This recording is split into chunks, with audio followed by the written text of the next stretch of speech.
On a scorching stretch of Highway 40, two German Shepherd puppies stood upright on their hind legs, tiny paws pressed together in what looked like prayer. Robert Dutch Henderson slammed his brakes, the screech of tires echoing across the Arizona desert as his rusted pickup shuddered to a halt just inches from the trembling animals. This wasn't a roadside accident. It was a desperate plea for help. The puppies didn't scatter like wild animals should. Instead, they approached his truck, whimpering sounds that cut through the desert silence like broken glass. Dutch's weathered hands shook as he gripped the steering wheel, his mind flashing to the war dogs he'd held as they died in Vietnamese jungles 40 years ago. Behind the puppies, half hidden in the roadside brush, lay their mother, a magnificent German shepherd, barely breathing, her fur matted with blood and dust. Dutch had seen enough dying animals to recognize the signs: systematic abuse, deliberate poisoning, calculated cruelty. "Jesus Christ," he whispered, stepping from his truck. What these innocent puppies had discovered would destroy 3 lives before the sun set, and change everything Dutch thought he knew about mercy, justice, and the price of redemption. Leave a like and share your thoughts in the comments, along with the city you're watching from now. Let's continue with the story. 48 hours earlier, Dutch Henderson had been counting quarters at the Safeway checkout, trying to afford a can of dog food he couldn't even use. He had no dog to feed. At 72, the former Vietnam War veterinarian lived alone in a rusted Airstream trailer behind Murphy's gas station, surviving on $1,200 a month in Social Security benefits that barely covered rent and medications for his failing heart. The dream of opening Sarah's Second Chance veterinary clinic had died with his wife 3 years ago, crushed under the weight of her cancer treatments and his own financial collapse during the 2008 recession. Dutch had sold everything: their house, his veterinary equipment, even Sarah's engagement ring, trying to keep her alive. In the end, the money ran out before the cancer did, leaving him with nothing but guilt and a pickup truck that coughed like an old man with emphysema. This morning he was driving to Phoenix to pawn his wedding ring, the last piece of his former life. The gold band represented 43 years of marriage, but Tommy's pawn shop had offered $200, enough to keep the lights on for another month. Sarah would understand, he told himself, though the words tasted like ash in his mouth. 60 miles away, Martha Chen sat in her empty 5-bedroom house, surrounded by towers of cardboard boxes and the ghosts of a family that no longer called. At 68, the retired biochemist had raised 4 successful children who now lived across the country, too busy with their own lives to visit the woman who'd sacrificed everything for their educations.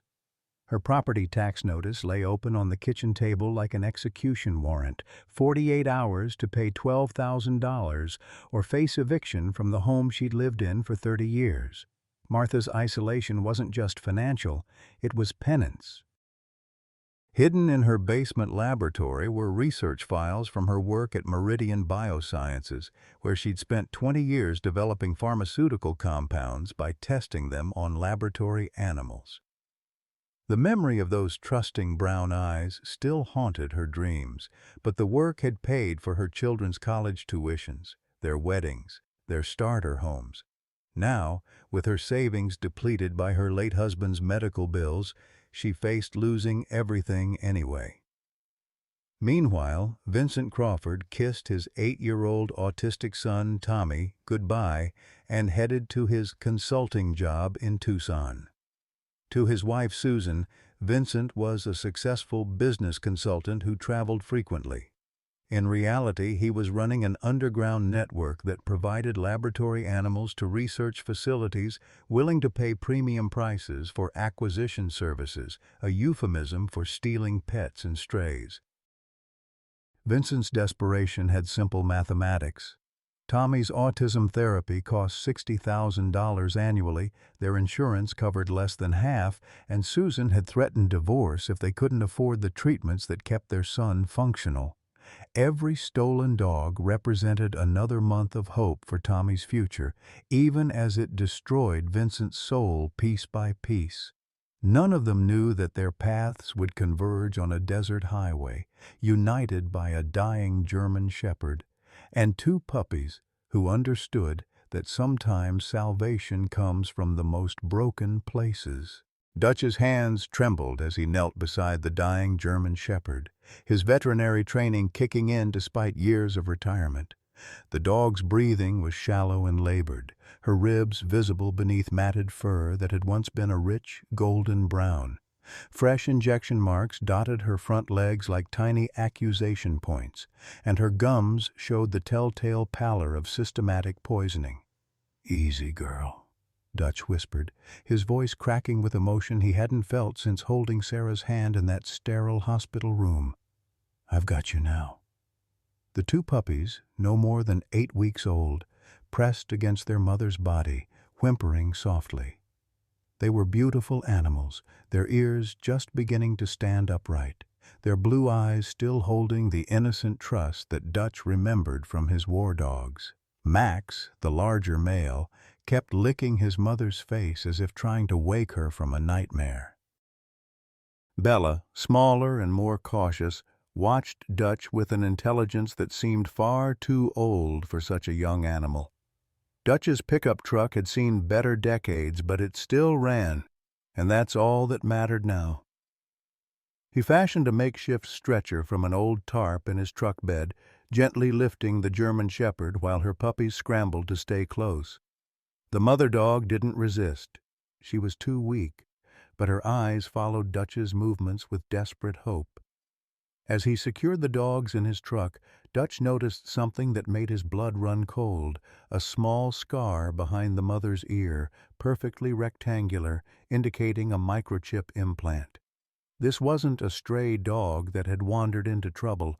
Someone owned her, someone who had paid for identification and registration, someone who cared enough to ensure she could be returned if lost, which meant someone had deliberately hurt her.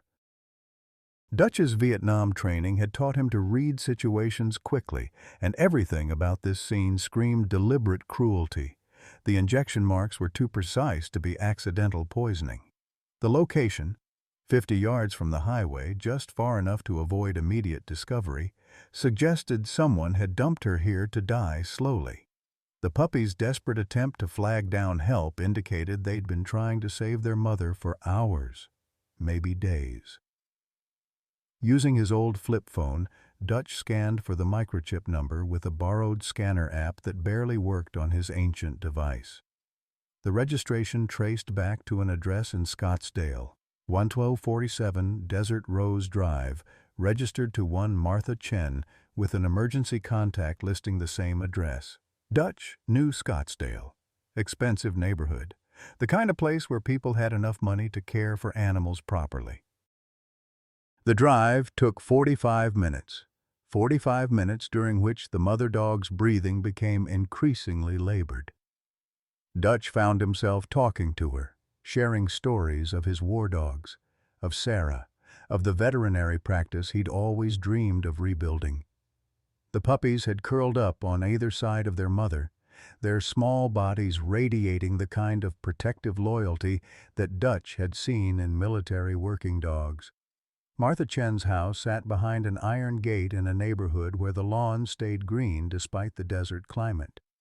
Dutch pressed the intercom button repeatedly until a tired voice answered. "Mrs. Chen, my name is Robert Henderson. I'm a veterinarian, and I have your dog.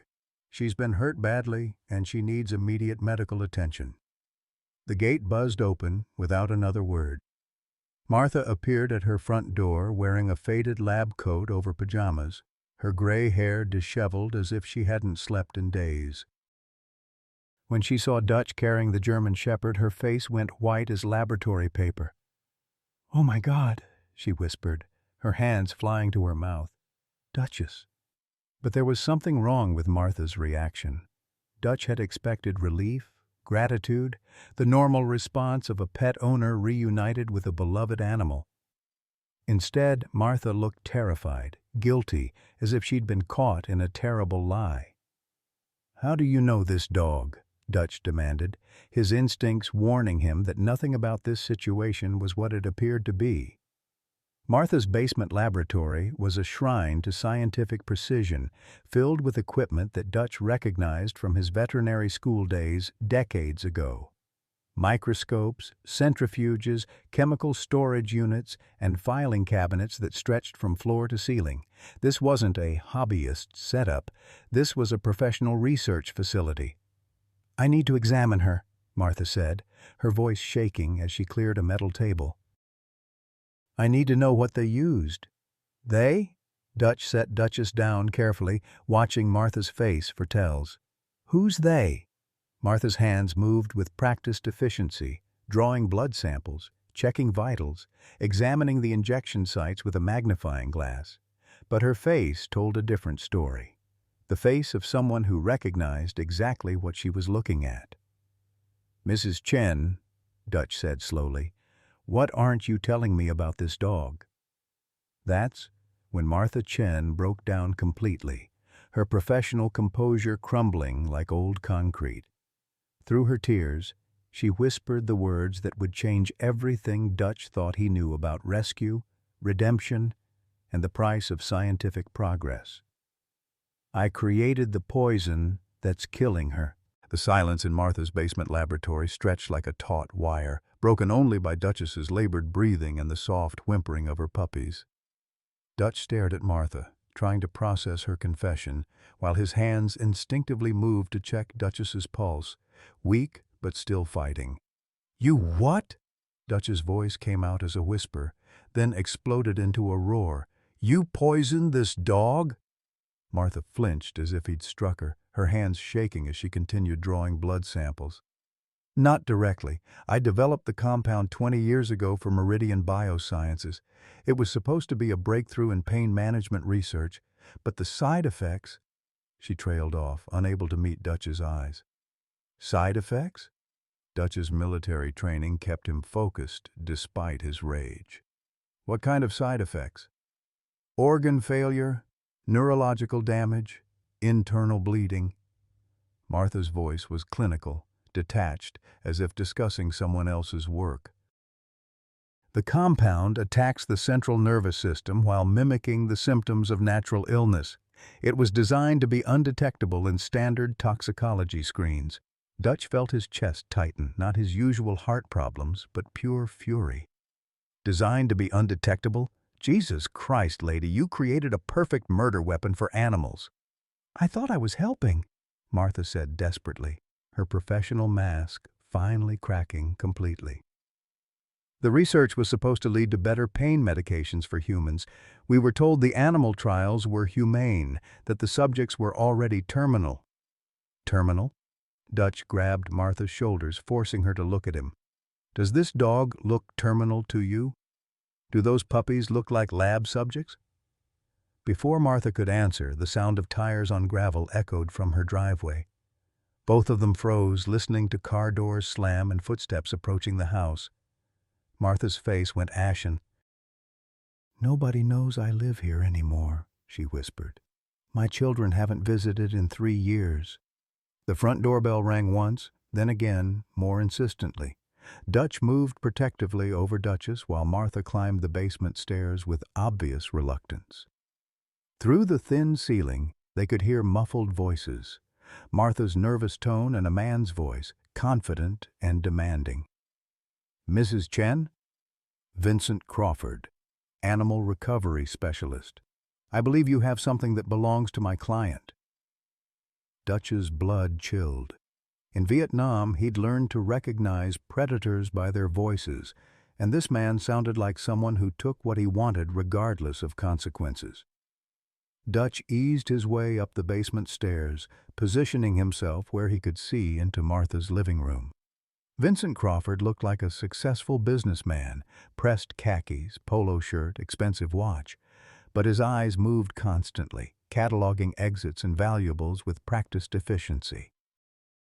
He was younger than Dutch expected, maybe mid-40s, with the kind of confident smile that politicians and con men perfected. "I'm sorry, Mr. Crawford, but I don't know what you're talking about," Martha said, her voice brittle with fear. Vincent's smile never wavered. "Mrs. Chen, let's not play games. My GPS tracking system shows that Duchess and her puppies are currently at this address. She's valuable property, and her owner is very concerned about her welfare. GPS tracking? Martha's confusion seemed genuine. I don't understand. The collar, Mrs. Chen. Very sophisticated technology, nearly impossible to remove without the proper tools. Vincent stepped closer, and Dutch noticed a slight bulge under his left arm, shoulder holster. Now I'm sure this is all just a misunderstanding.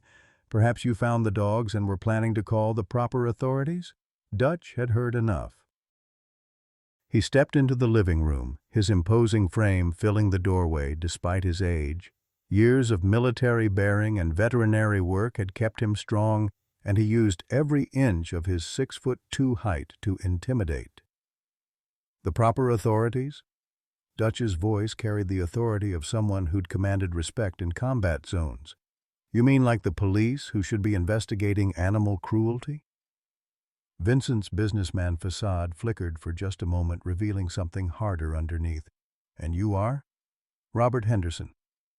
I'm the one who found these dogs on Highway 40, half dead from systematic poisoning. I'm also a veterinarian with 40 years of experience, and I can tell you that what happened to that German Shepherd wasn't an accident.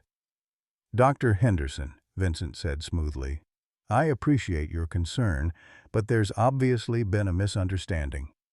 Duchess escaped from a research facility where she was receiving experimental treatment for a rare condition. The people I represent have invested considerable time and money in her care. Research facility? Dutch stepped closer, using his military training to read Vincent's body language.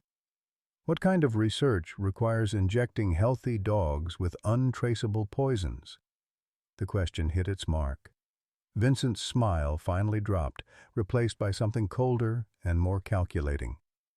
Dr. Henderson, I think you're making some very serious accusations without understanding the full situation. I understand plenty, Dutch shot back. I understand that someone dumped a dying dog and her puppies on a highway to die. I understand that you somehow tracked them here using GPS technology. And I understand that you're carrying a weapon to recover what you call valuable property.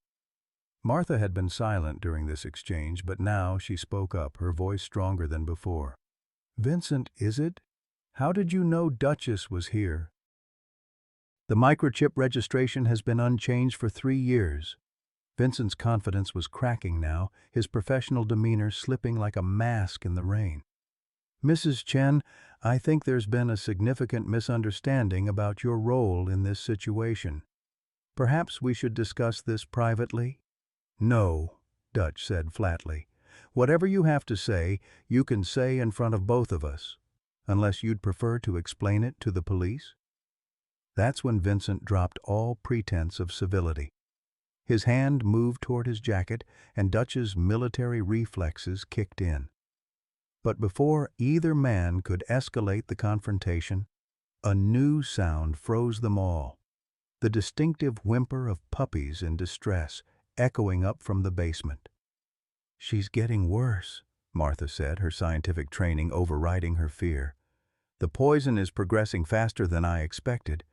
Without immediate intervention, she'll be dead within 6 hours.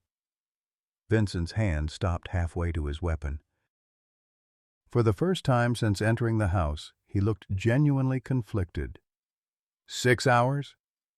Maybe less, Martha confirmed. The compound I developed has a cascading effect. Once organ failure begins, it accelerates exponentially. Dutch watched Vincent's face carefully, recognizing the internal struggle of a man caught between competing priorities. You know what's killing her, don't you? You know because you're part of whatever sick operation poisoned her in the first place.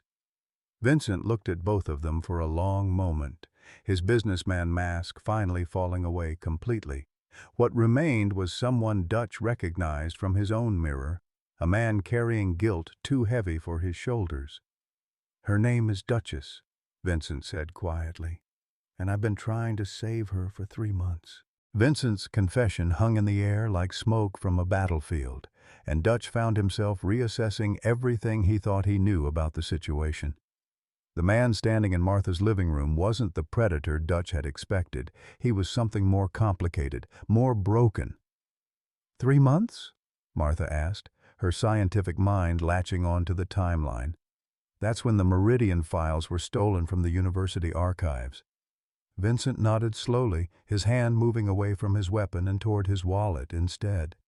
He pulled out a badge, FBI Special Agent Vincent Crawford, Organized Crime Task Force.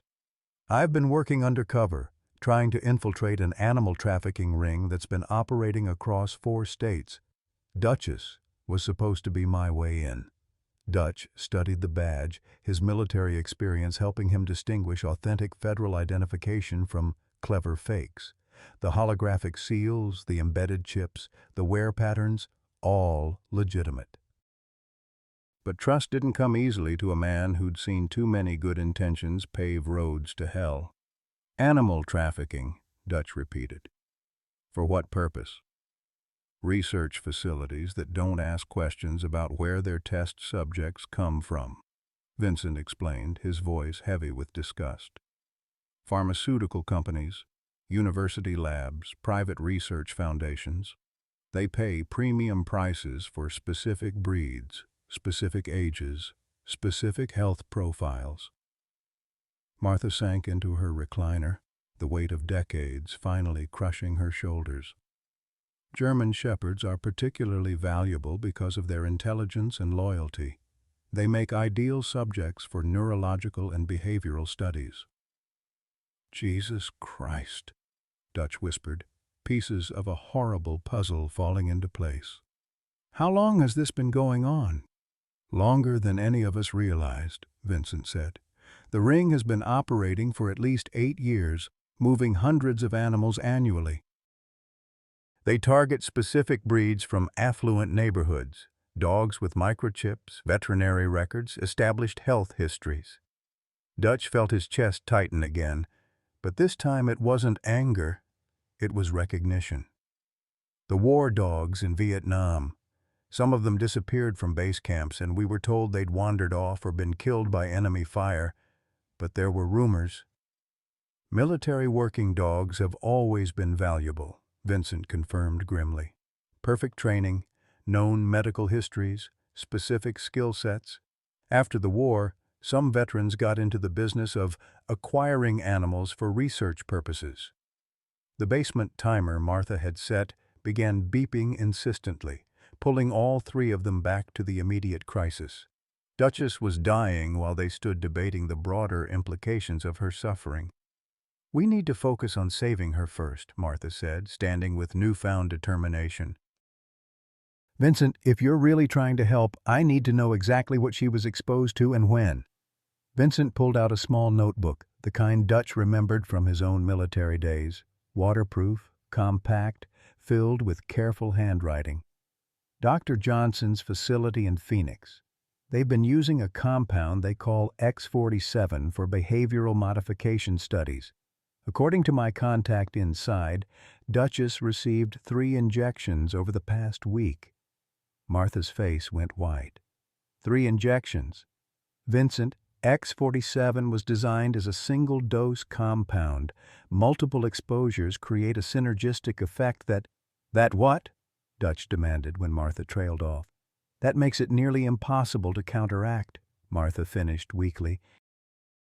The antidote I developed works for single exposures, but with multiple doses, the compound bonds to neural receptors in ways that standard treatments can't address. Dutch felt the familiar weight of helplessness settling on his shoulders, the same feeling he'd carried since watching Sarah waste away in that hospital bed. So you're telling me there's nothing we can do?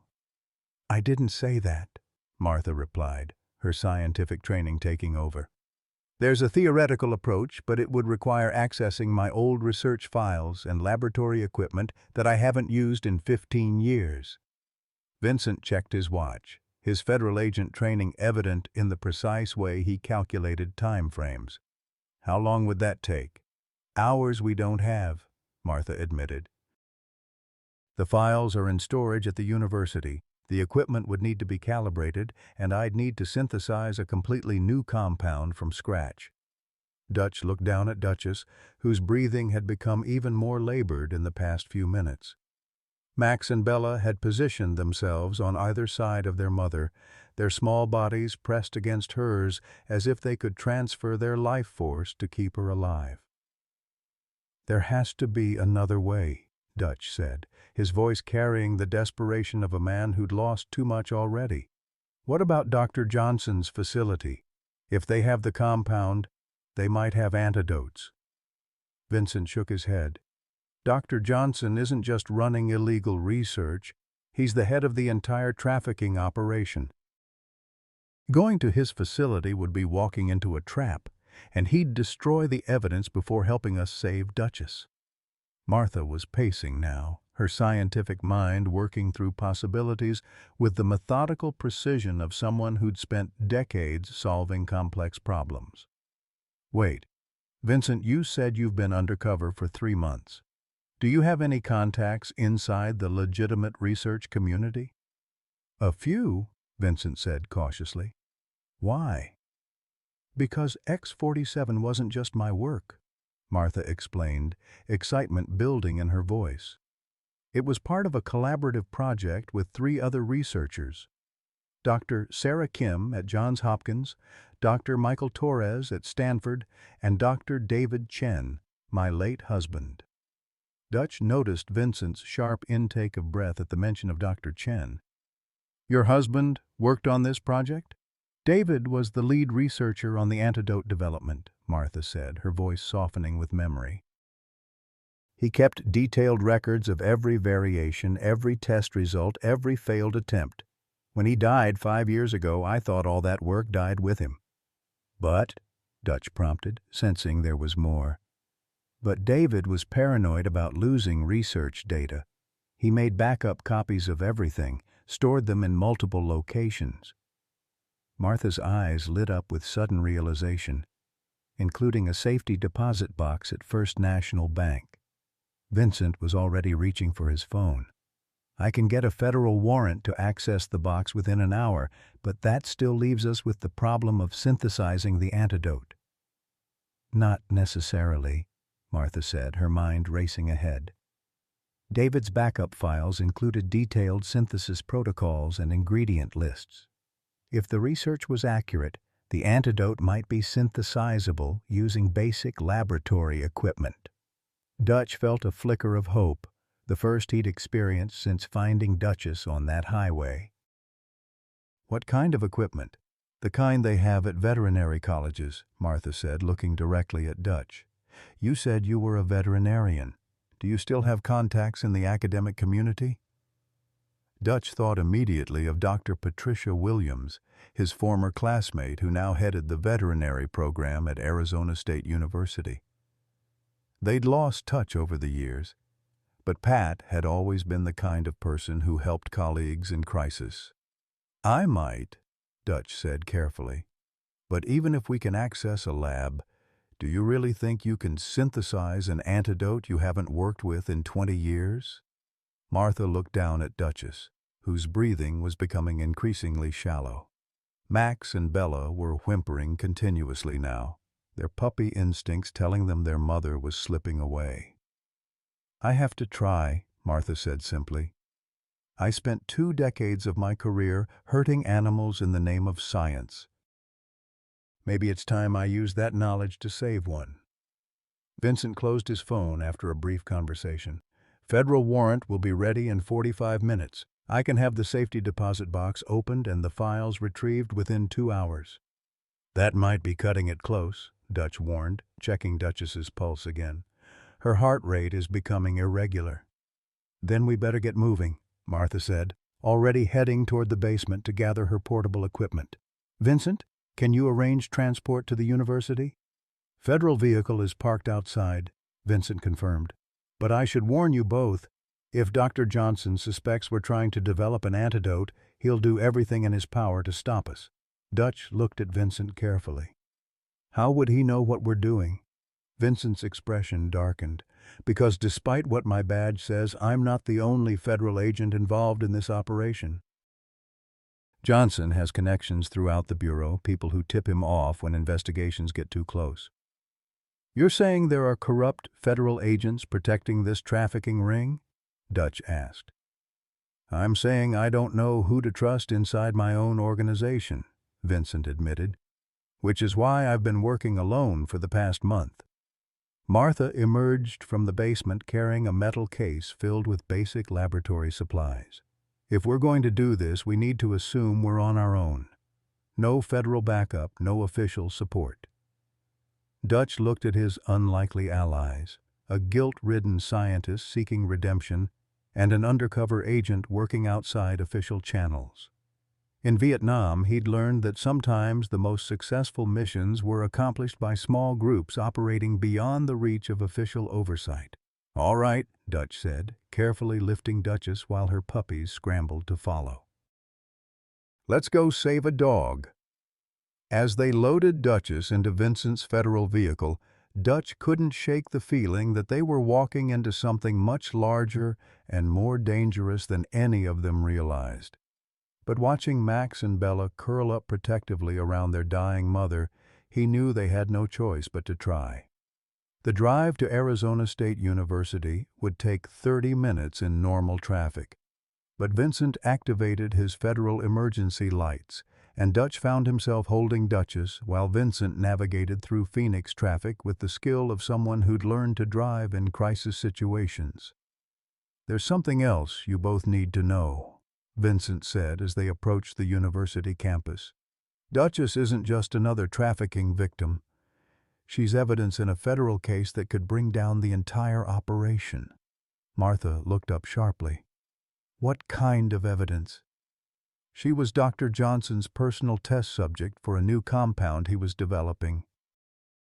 If we can keep her alive long enough to document the effects and synthesize blood samples, we can prove that Johnson has been conducting illegal human trials.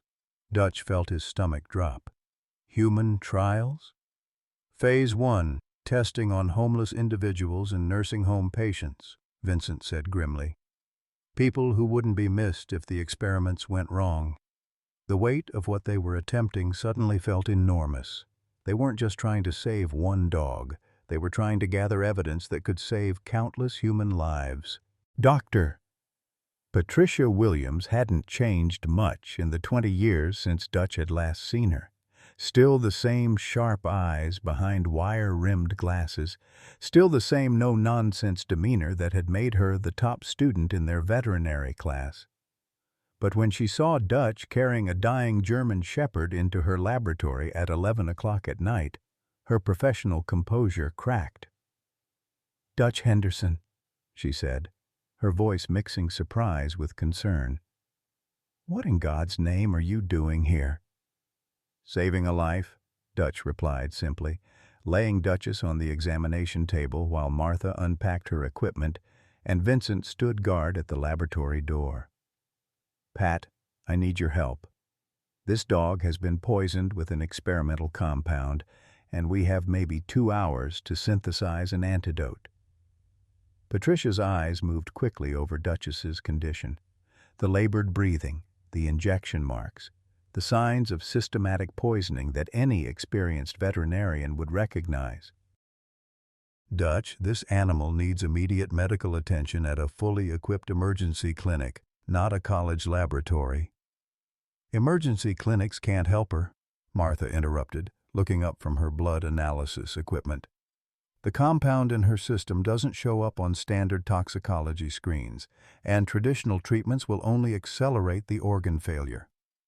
Patricia looked at Martha with obvious suspicion. "And you know this how?" "Because I created the compound 20 years ago," Martha said quietly. "My name is Dr. Martha Chen, formerly of Meridian Biosciences. I developed X47 as part of a pain management research project that went horribly wrong." The silence in the laboratory stretched uncomfortably long while Patricia processed this information. Dutch watched his old classmate's face, seeing the internal struggle between professional skepticism and the evidence of her own eyes. "Dr. Chen," Patricia said finally, "I remember reading about your work in the Journal of Applied Pharmacology. Your research on neural pathway inhibitors was groundbreaking. Groundbreaking and catastrophic, Martha replied bitterly. X47 was supposed to block pain receptors without affecting cognitive function. Instead, it created a cascading neurological failure that caused organ shutdown while keeping the subject conscious throughout the process. Dutch felt his stomach turn. You mean she's aware of what's happening to her? Completely aware, Martha confirmed, her voice breaking slightly. The compound doesn't affect consciousness or emotional processing. She can feel everything: the organ failure, the internal bleeding, the gradual shutdown of her nervous system. Patricia moved to Duchess's side, her professional training taking over as she began a thorough examination.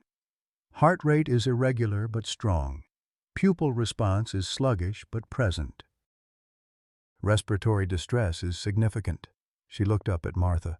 How many exposures?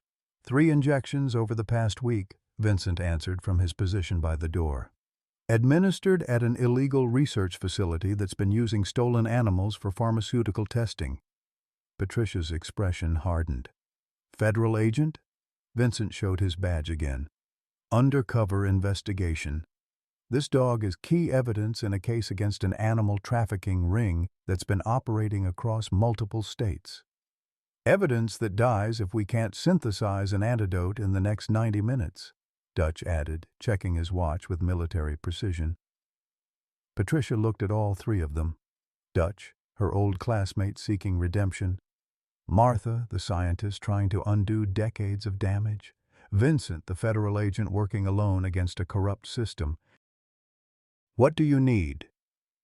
Martha opened Vincent's notebook to David's research notes, her hands shaking slightly as she read her dead husband's handwriting. The antidote requires a precise combination of 3 compounds: naloxone derivative, synthetic acetylcholine, and a custom protein inhibitor that David developed specifically for X47. Naloxone we have, Patricia said, moving to her supply cabinet. Acetylcholine I can synthesize using basic equipment, but the protein inhibitor, that's the problem, Martha admitted. David's notes indicate the inhibitor requires a specific molecular structure that takes 6 hours to properly synthesize. Dutch felt hope slipping away like water through his fingers. 6 hours? She doesn't have 6 hours. Actually, Martha said, studying the notes more carefully, David mentions an alternative approach.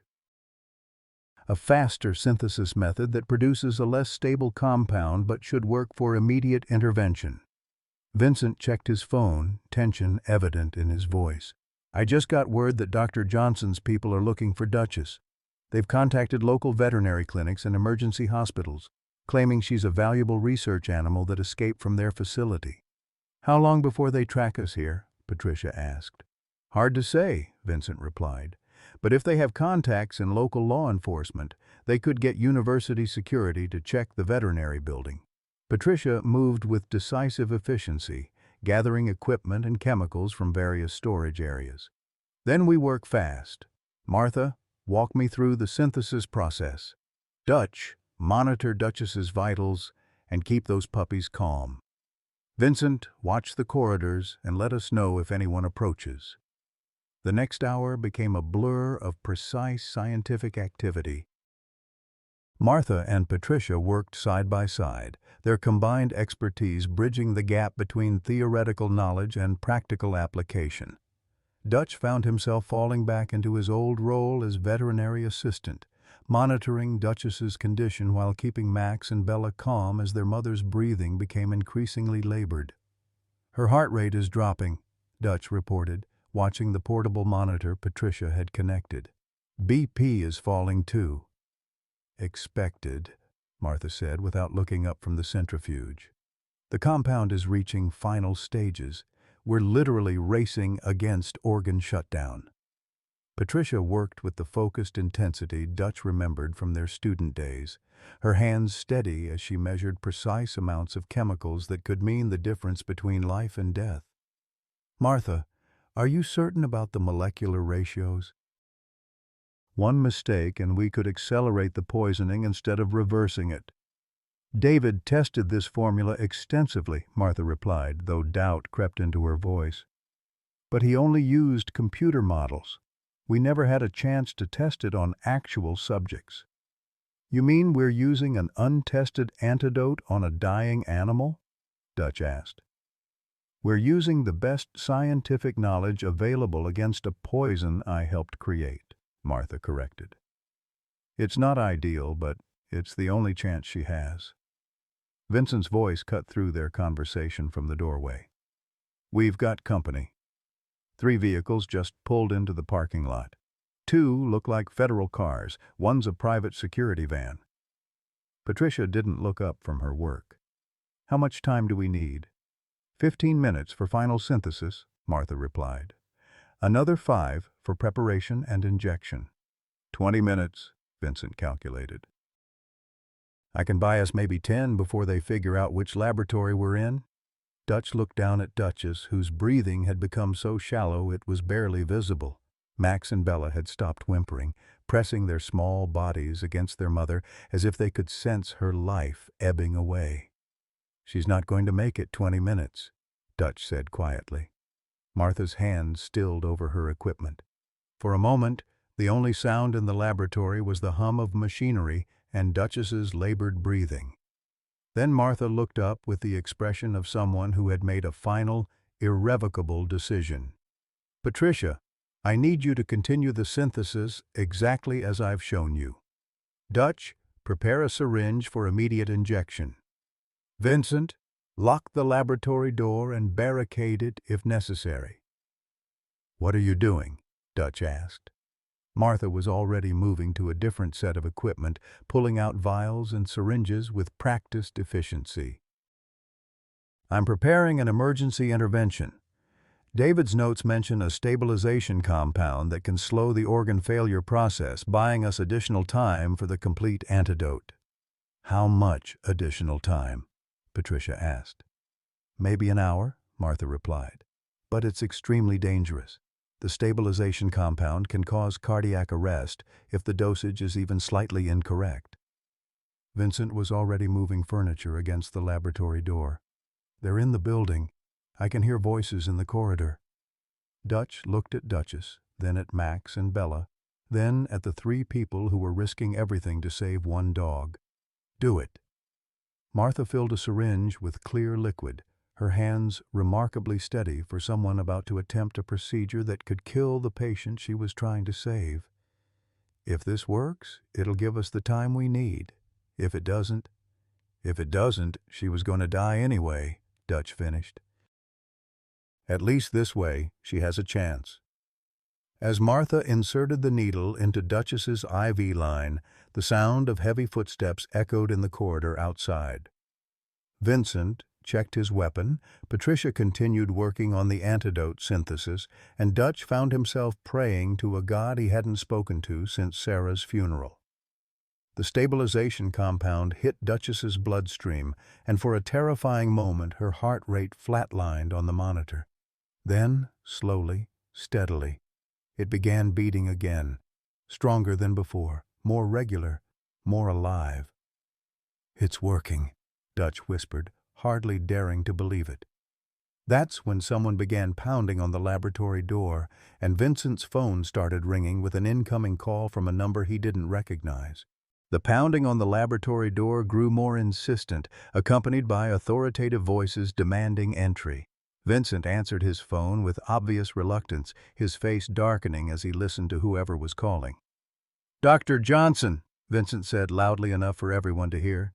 "I don't know what you think you're doing, but you're interfering with a federal investigation." Dr. Johnson's voice was clear enough through the phone speaker that Dutch could make out his words. "Agent Crawford, you've exceeded your authority and compromised an ongoing operation. Open the door immediately, or I'll have campus security override the locks." Martha continued working frantically on the antidote synthesis, her hands shaking now as the pressure mounted. Patricia monitored the equipment while Dutch watched Duchess's vital signs with growing hope. The stabilization compound was working, buying them precious time. "Sir," Vincent replied with practiced bureaucratic politeness, I'm following direct orders from Assistant Director Morrison. Perhaps you should contact Washington before taking any action that might compromise this investigation." There was a pause on the phone, during which the pounding on the door stopped. Dutch could hear muffled conversation in the corridor, Dr. Johnson apparently conferring with his security team about Vincent's claim. "Vincent," Dr. Johnson's voice returned, now carrying a more dangerous edge. "We both know Assistant Director Morrison isn't aware of your current activities. In fact, I've just spoken with him, and he's very concerned about your unauthorized actions." Dutch saw Vincent's face go pale. "What are you talking about?" "I'm talking about a federal agent who's gone rogue, stolen evidence from an active investigation, and is now attempting to destroy research materials that could lead to breakthrough treatments for neurological disorders." Martha looked up from her work, understanding immediately what was happening. "He's flipping the narrative, making us the criminals." "Exactly," Vincent said grimly. "Johnson has enough connections in the Bureau to make any story stick, at least long enough to recover Duchess and eliminate the evidence." The laboratory door shuddered as someone began working on the lock mechanism. Patricia moved to the windows, checking whether they offered any escape route, but they were on the 3rd floor with no fire escape. "How much longer?" Dutch asked Martha, whose hands were now moving with desperate efficiency through the final stages of antidote preparation.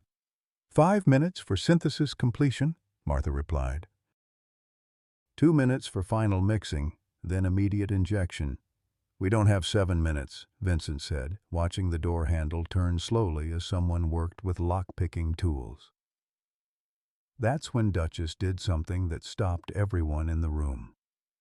Despite her weakened condition, despite the poison coursing through her system, she lifted her head and looked directly at Dutch with eyes that held perfect clarity and trust. Then she struggled to her feet, swaying but determined, and moved protectively in front of Max and Bella. "She knows," Dutch whispered. "She knows we're trying to save her, and she's trying to protect her babies." The simple act of maternal protection in the face of overwhelming pain broke something inside Dutch's chest. All the grief he'd carried since Sarah's death, all the guilt over the war dogs he couldn't save, all the hopelessness of his current circumstances. It crystallized into pure determination. "That's it," Dutch said, moving toward the door. "I'm done running." "Dutch, no," Patricia called out. "You can't take on federal agents and private security." "Watch me," Dutch replied, his military training overriding decades of civilian caution. "Vincent, is Dr. Johnson actually a federal employee?" "He's a contractor," Vincent admitted. "He has federal credentials, but he's not technically a government agent." "Good enough," Dutch said, unlocking the laboratory door before anyone could stop him. The corridor outside contained 4 men, Dr. Johnson, 2 individuals in security uniforms, and someone wearing a federal windbreaker who looked young enough to be Dutch's grandson. Dutch stepped into the hallway with the bearing of someone who'd commanded respect in combat zones. "Dr. Johnson, I presume," Dutch said, his voice carrying the authority of someone who'd never backed down from a confrontation. "I'm Dr. Robert Henderson, and you're interfering with the emergency treatment of a poisoned animal." "Doctor." Johnson was a thin man in his 60s, with the pale complexion of someone who spent most of his time indoors. His expensive suit and manicured appearance contrasted sharply with the brutal efficiency of his security team. "Dr. Henderson," Johnson replied smoothly, "I appreciate your concern for the animal, but you're interfering with the recovery of valuable research property. Duchess is a specially bred test subject worth considerable investment." "Test subject?" Dutch's voice rose with controlled fury. "That's a living animal with 2 babies who were begging strangers for help because someone poisoned their mother. The research being conducted on that animal could lead to treatments that save thousands of human lives," Johnson continued. "Surely you understand that some sacrifices are necessary for the greater good." Dutch had heard similar justifications in Vietnam. Acceptable losses, necessary evils, the greater good. He'd never bought into that logic then, and he sure as hell wasn't buying it now. The greater good? Dutch stepped closer, using his height and military bearing to intimidate. Tell me about the greater good when you're poisoning homeless people and nursing home patients with the same compounds you tested on stolen pets. Dr. Johnson's composed expression flickered for just a moment, long enough for Dutch to confirm that Vincent's accusations were accurate. I have no idea what you're talking about. Sure you don't, Dutch replied. Just like you have no idea how a GPS collar ended up on a dog that was supposed to be in your legal custody. The young federal agent spoke up for the first time. Sir, perhaps we should contact the local authorities and handle this through proper channels. Agent Wilson, Dr. Johnson said sharply, we have federal authority to recover this research material. Local authorities have no jurisdiction. Dutch noticed that Vincent had emerged from the laboratory and was recording the conversation with his phone. Smart move, creating evidence of Johnson's claims and methods. Dr. Johnson, Vincent said officially, for the record, are you claiming federal authority to seize animals that were found abandoned on a public highway? I'm claiming authority to recover research property that escaped from a federally licensed facility, Johnson replied, his patience clearly wearing thin. Research property, Dutch repeated slowly, like the kind of property that shows up in illegal animal trafficking investigations? Dr. Johnson's security team was getting restless, clearly wanting to end the standoff with force rather than words. But the presence of the young federal agent was complicating their options. Too many witnesses, too many people with recording devices. That's when Martha's voice called out from the laboratory. Dutch, it's ready? Dr. Johnson reacted immediately, pushing past Dutch toward the laboratory door. Stop her! Don't let them destroy the research data! Dutch grabbed Johnson's arm, his military training and years of physical labor giving him strength that the academic researcher couldn't match.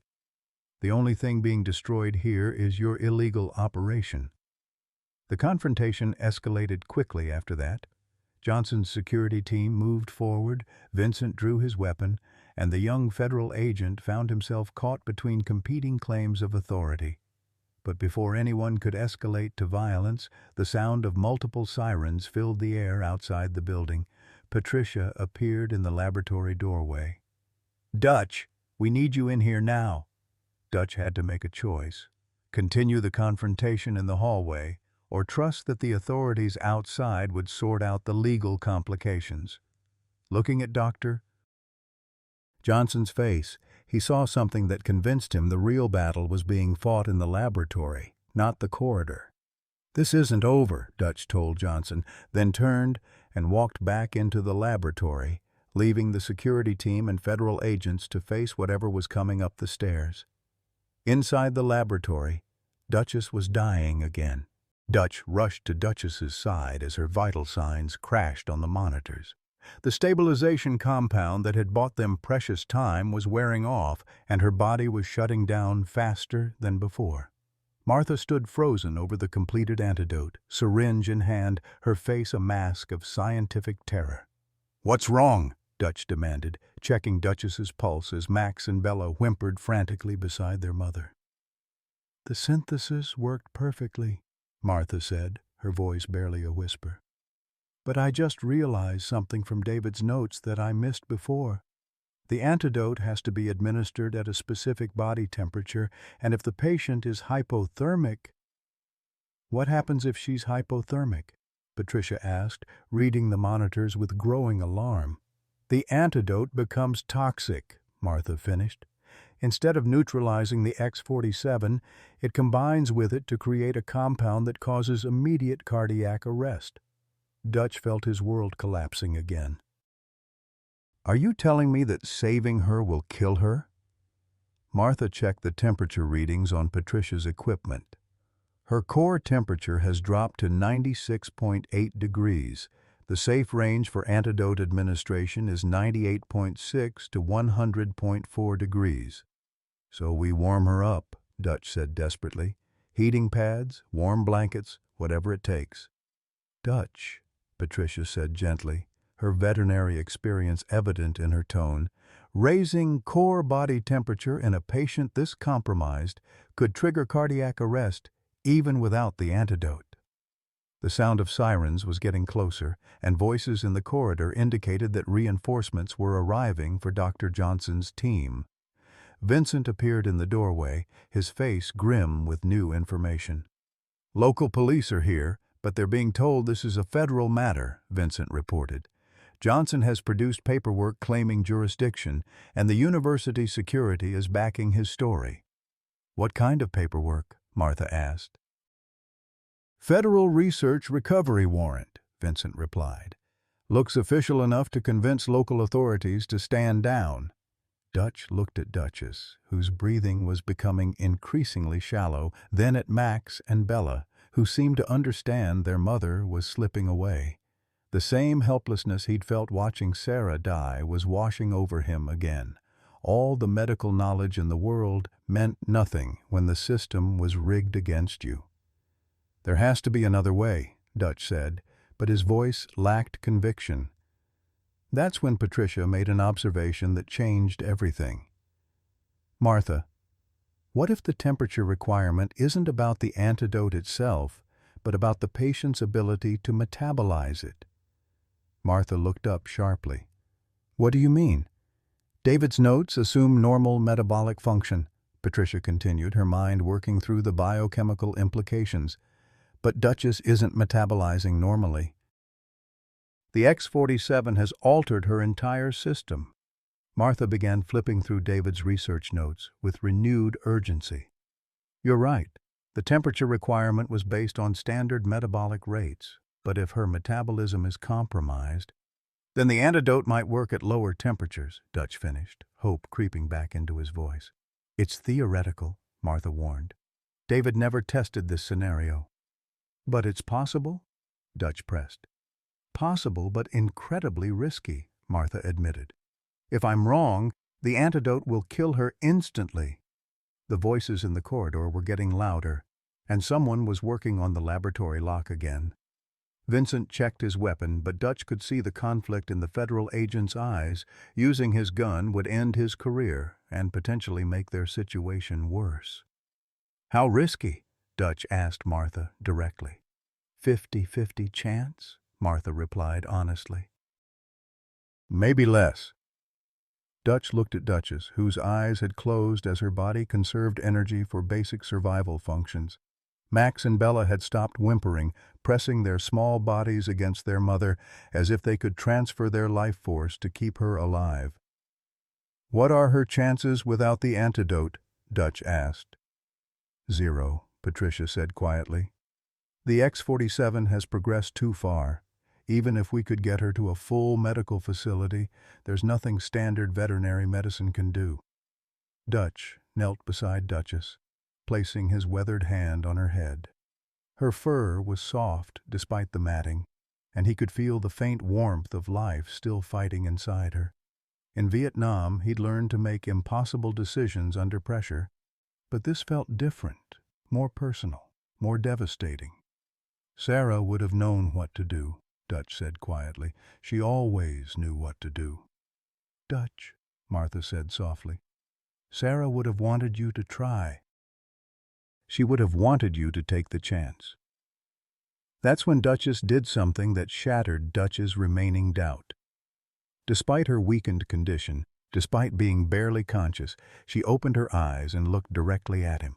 Not the blank stare of a dying animal, but the conscious, trusting gaze of someone asking for help. "Do it," Dutch said. Martha filled the syringe with the experimental antidote, her hand steadier now that the decision was made. "This is either going to save her life or end it immediately." "Either way, we'll have tried," Dutch replied. "Either way, she'll know we didn't give up." As Martha prepared to inject the antidote, the laboratory door finally gave way. Dr. Johnson entered with his security team, followed by the young federal agent who looked increasingly uncomfortable with the situation. "Step away from the animal," Dr. Johnson ordered. "You're interfering with federal research property." "This animal has a name," Dutch said, without moving from Duchess's side. "Her name is Duchess, and those are her children, Max and Bella. They're not property, they're family." "Dr. Henderson," the young federal agent said, "I understand your emotional attachment, but you need to step aside and let the proper authorities handle this situation." Vincent spoke up from his position by the equipment. "Agent Wilson, before you make any decisions, you should know that Dr. Johnson has been running an illegal animal trafficking operation for at least 3 years. Agent Crawford," Dr. Johnson interrupted smoothly, "Agent Wilson is aware of your psychological evaluation and your tendency toward conspiracy theories." Dutch saw Vincent's face go white. "What psychological evaluation?" "The one that recommended you for psychiatric leave after your undercover work affected your judgment," Dr. Johnson replied. "Agent Wilson, Agent Crawford has been off active duty for 6 months." The revelation hit the room like a physical blow. Dutch looked at Vincent, seeing the truth in the federal agent's expression. Whatever official status he'd claimed was apparently compromised. "Vincent," Dutch said carefully, "is that true?" "Partially," Vincent admitted.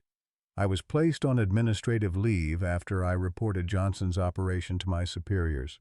But I wasn't suspended for psychological reasons. I was suspended because Johnson has contacts high enough in the Bureau to protect his operation." Agent Wilson was clearly out of his depth, caught between competing claims and lacking the experience to sort out the truth. "Sir, I think we need to contact Washington and clarify the chain of authority here." "There's no time," Martha said, holding the syringe ready. "This dog will be dead in the next few minutes regardless of who has jurisdiction." "Doctor." Johnson moved toward Martha, his composed facade finally cracking. "You will not destroy 3 years of research data by giving that animal an untested compound." "3 years of torture?" Dutch corrected, standing to block Johnson's path. 3 years of poisoning stolen animals to develop compounds for human experimentation. Human trials that could save thousands of lives, Johnson shot back. "You're sacrificing medical breakthroughs to save one worthless animal." The word worthless triggered something in Dutch that he'd kept buried since Vietnam. Without conscious thought, his military training took over, and he grabbed Dr. Johnson by the throat, lifting the smaller man off his feet. "Worthless." Dutch's voice carried the controlled fury of someone who'd seen too much death. "She's more worthless than the homeless people you've been poisoning? More worthless than the nursing home patients you've been experimenting on?" Dr. Johnson's security team moved forward, but Vincent's weapon was already drawn, and Agent Wilson was shouting for everyone to stand down. The situation balanced on a knife's edge. One wrong move would escalate everything into violence. That's when Duchess made the choice for all of them. With her last conscious effort, she lifted her head and placed her muzzle against Dutch's free hand, looking up at him with complete trust. Dutch released Dr. Johnson and knelt beside Duchess again. "Martha, give her the antidote." "Dutch," Martha whispered, "if this doesn't work—" "If it doesn't work, at least she'll know we tried," Dutch replied.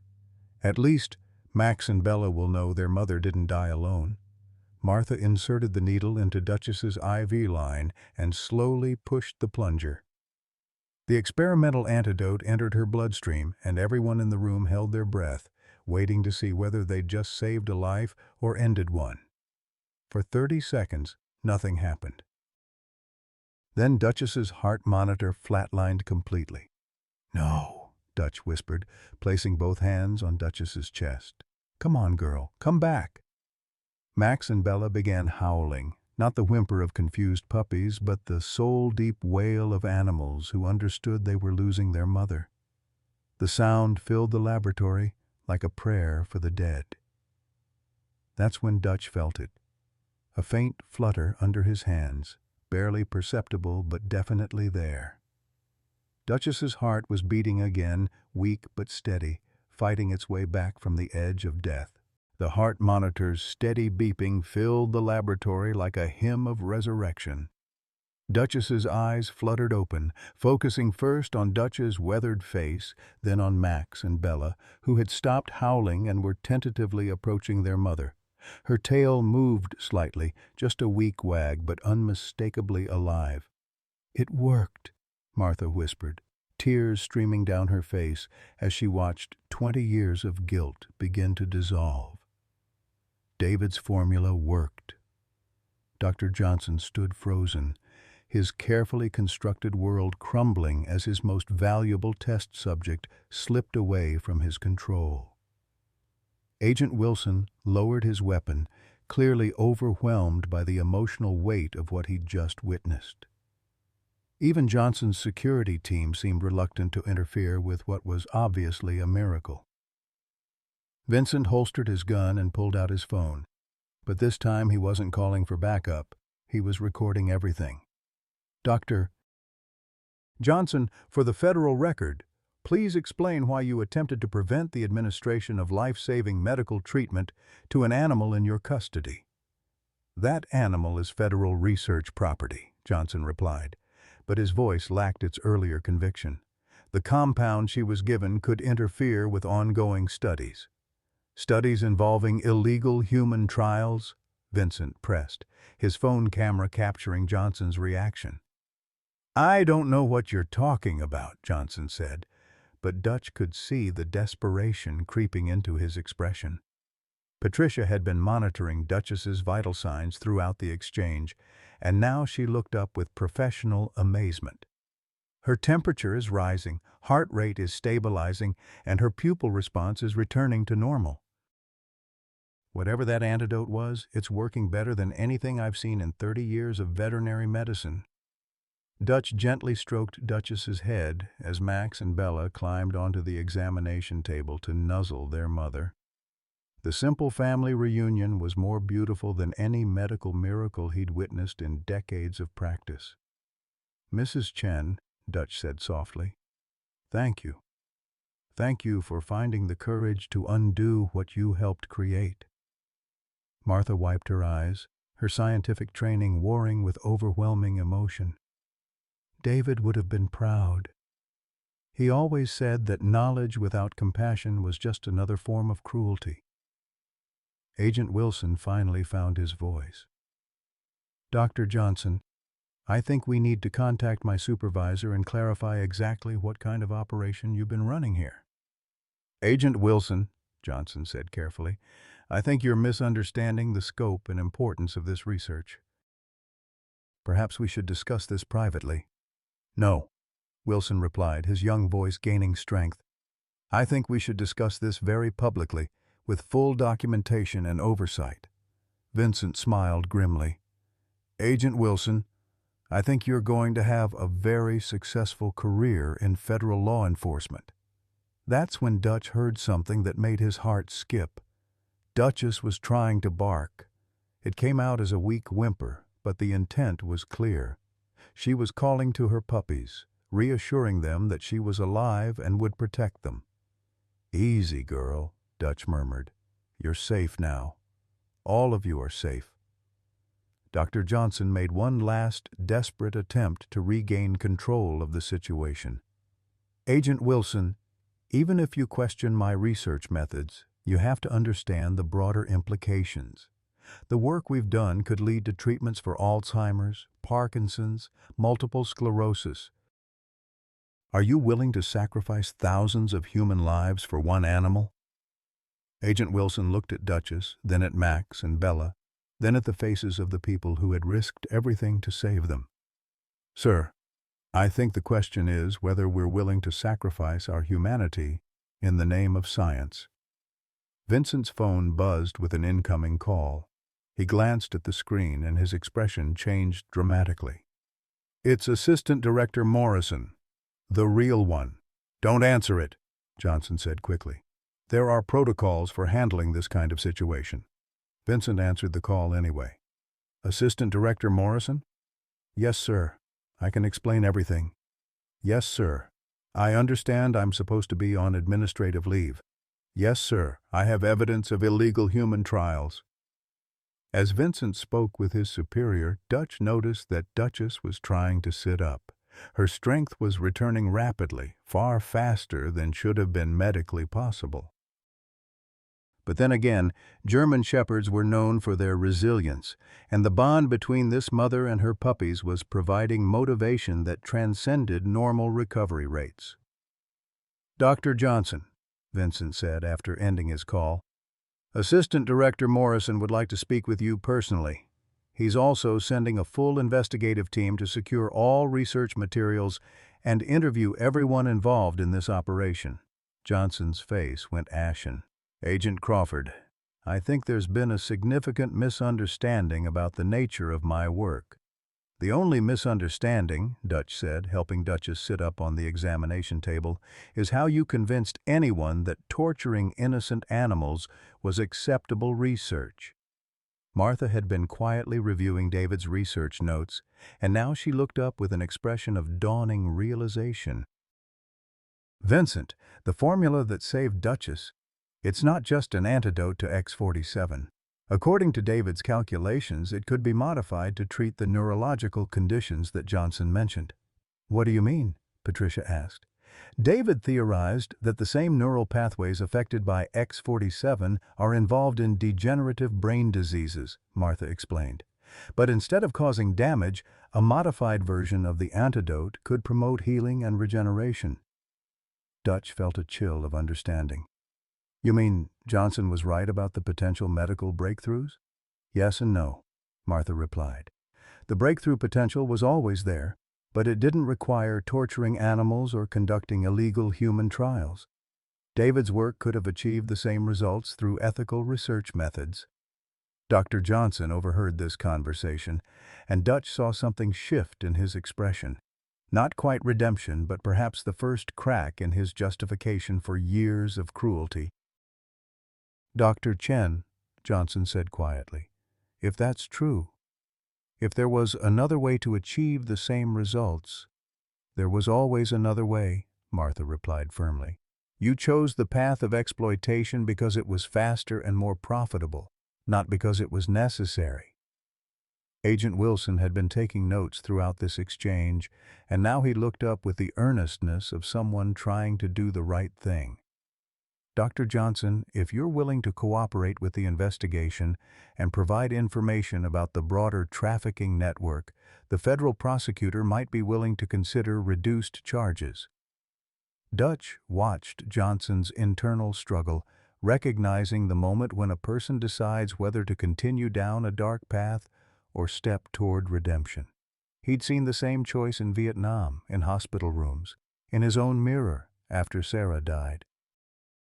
Agent Wilson, Johnson said finally, I think there are some things you need to know about how this operation really works. Over the next hour, as federal investigators arrived and began documenting the evidence, Dr. Johnson provided detailed information about a trafficking network that spanned multiple states and involved dozens of research facilities. The scope was larger than even Vincent had suspected, involving not just stolen pets, but also illegal breeding operations and systematic abuse of laboratory animals. But Dutch's attention remained focused on Duchess and her puppies. As her strength returned, so did her personality. She was alert, protective, and clearly intelligent. Exactly the kind of dog that made German Shepherds ideal family companions. Max and Bella stayed close to their mother, but they were also beginning to explore their surroundings with typical puppy curiosity. Dutch, Martha said as the federal agents completed their initial interviews, what happens to them now? Dutch had been thinking about that question since the moment he'd found them on the highway. They need a home, a real home with people who understand what they've been through. The federal government will want to keep Duchess as evidence, Agent Wilson explained, at least until the trials are completed. How long will that take? Dutch asked. Could be years, Wilson admitted. Federal cases involving multiple defendants and jurisdictions tend to move slowly. Dutch felt his heart sinking. After everything they'd been through, the idea of Duchess spending years in federal custody felt like another form of imprisonment. That's when Martha spoke up with an idea that surprised everyone. Agent Wilson, what if Duchess and her puppies were placed in protective custody with qualified caregivers? People with veterinary training who could monitor their health while they serve as evidence? Wilson looked intrigued. You mean like a witness protection program for animals? Exactly, Martha replied. Dutch has the veterinary expertise to care for them. I have the scientific knowledge to monitor their recovery, and Vincent has the federal connections to ensure proper oversight. Dutch looked at Martha with growing respect. You're suggesting we become their legal guardians? I'm suggesting we become their family, Martha corrected. All of us, together. As Dutch considered this possibility, Duchess lifted her head and looked directly at him with those intelligent brown eyes. In that gaze, he saw something he hadn't felt since Sarah died. Purpose, responsibility, and the promise of unconditional love. Agent Wilson, Dutch said, I think Dr. Chen has just proposed the perfect solution. Outside the laboratory windows, the Arizona sun was setting, painting the desert sky in shades of gold and red. It had been less than 24 hours since Dutch had found 2 puppies begging for help on a lonely highway, but it felt like a lifetime. Everything had changed. For him, for Martha, for Vincent, and most importantly, for Duchess and her babies. As the federal agents finished their work and began preparing to leave, Dutch realized that sometimes the best families are formed not through blood or law, but through shared commitment to protecting those who cannot protect themselves. Come on, girl, Dutch said to Duchess, helping her down from the examination table. Let's go home. 6 months later, Dutch Henderson stood in the doorway of Sarah's Second Chance Veterinary Clinic, watching Martha Chen carefully measure medication while Duchess supervised from her favorite spot by the reception desk. The clinic that had once been just a dream scribbled on napkins during late-night conversations with Sarah was now a reality, funded by the federal reward money and operated by 3 people who had found family in the most unexpected circumstances. The morning sun streamed through windows that Martha had insisted on enlarging, casting warm light across examination rooms that Dutch had designed with both functionality and comfort in mind. Unlike the sterile laboratories of Martha's past or the bureaucratic offices of Vincent's federal career, this space felt alive with purpose and hope.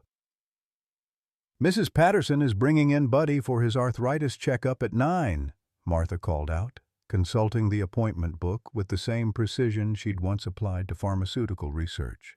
At 69, she had returned to school to complete her veterinary certification, proving that it was never too late to redirect a career toward healing rather than harm. Dutch smiled, adjusting his reading glasses as he reviewed the day's schedule.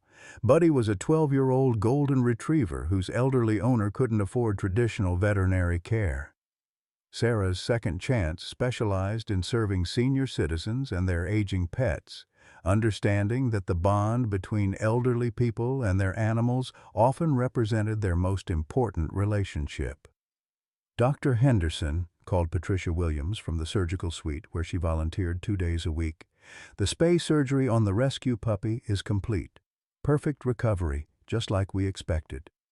The rescue puppy was one of 3 German Shepherd mix puppies that had been found abandoned near the same stretch of Highway 40 where Dutch had discovered Duchess.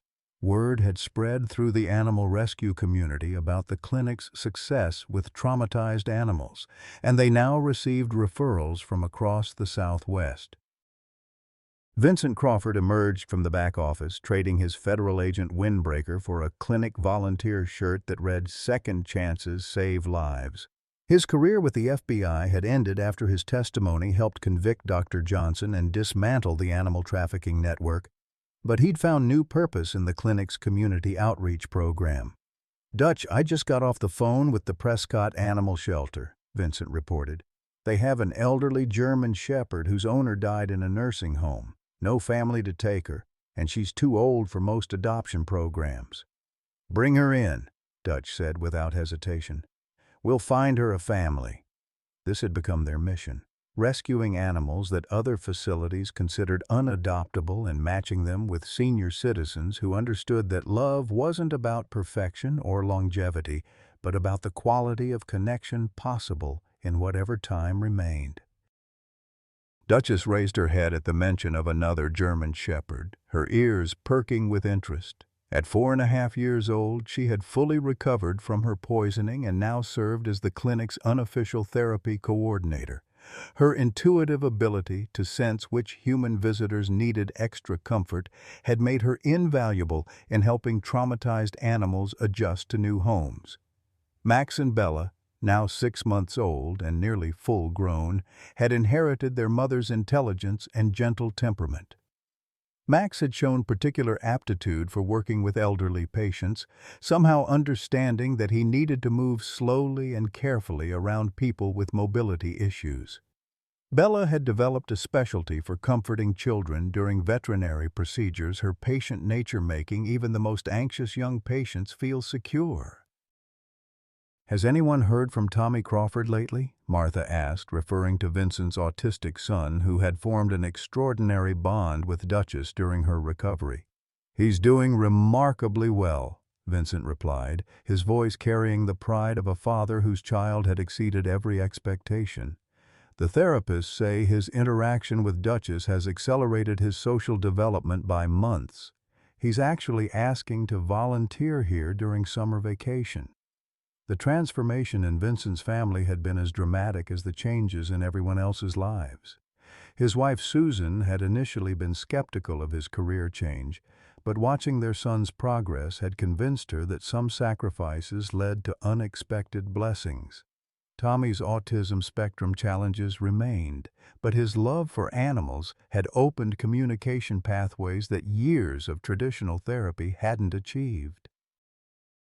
The clinic's waiting room began filling with the day's first appointments. Elderly pet owners who had found in Sarah's second chance not just veterinary care, but a community of people who understood the irreplaceable role that animals played in their lives.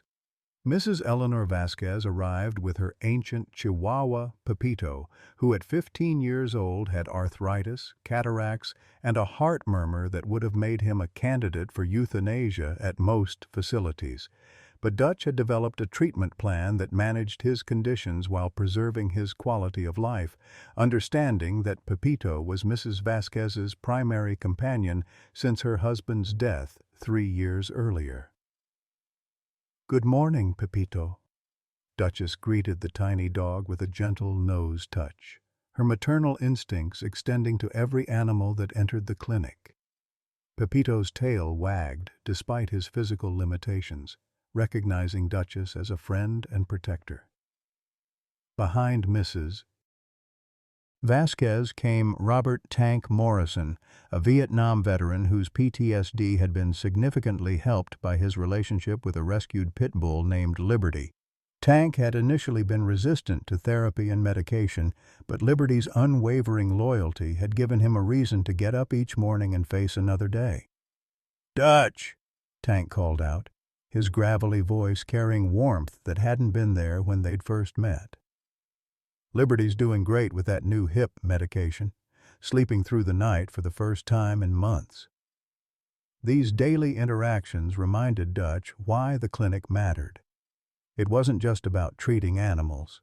It was about preserving the relationships that gave meaning to people's lives during their most vulnerable years. Martha emerged from the pharmacy area carrying a custom medication mixture she'd developed for senior dogs with multiple health conditions. Her pharmaceutical expertise, once used to create compounds that harmed animals, now focused on developing treatments that improved quality of life for aging pets whose owners couldn't afford expensive specialist care. "Dutch," Martha said, I've been thinking about the conversation we had with Dr. Williams last week about expanding the mobile clinic program. The mobile clinic was Vincent's innovation, a converted van that brought veterinary services directly to senior living facilities and assisted living centers. Many elderly residents had been forced to surrender beloved pets when moving to care facilities, but the mobile clinic allowed them to maintain those relationships through regular visits and medical care. "What kind of expansion?" Dutch asked, his entrepreneurial instincts still sharp despite his advanced age.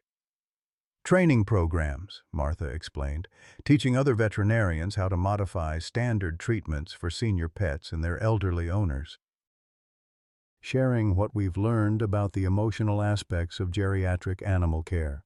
Vincent looked up from the appointment book where he'd been scheduling follow-up visits. "The VA hospital in Phoenix contacted me about developing a program for veterans with service-related disabilities. They want to know if we can help them implement animal therapy programs." Dutch felt his chest tighten with emotion. Not the heart problems that had plagued him for years, but the overwhelming satisfaction of seeing a dream exceed its original boundaries.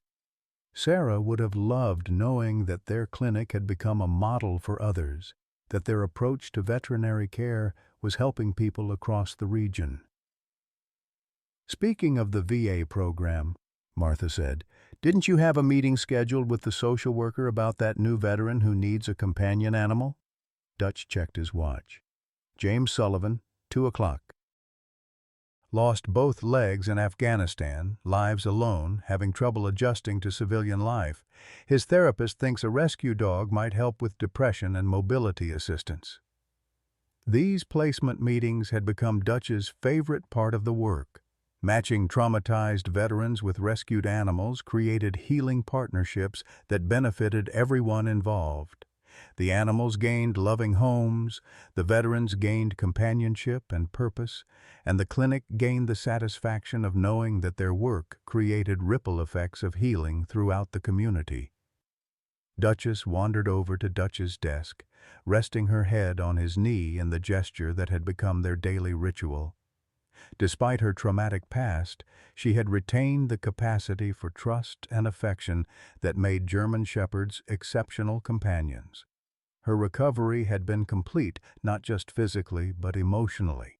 Proof that healing was possible even after the worst abuse. "What do you think, girl?" Dutch asked, scratching behind her ears. "Ready for another day of saving lives?"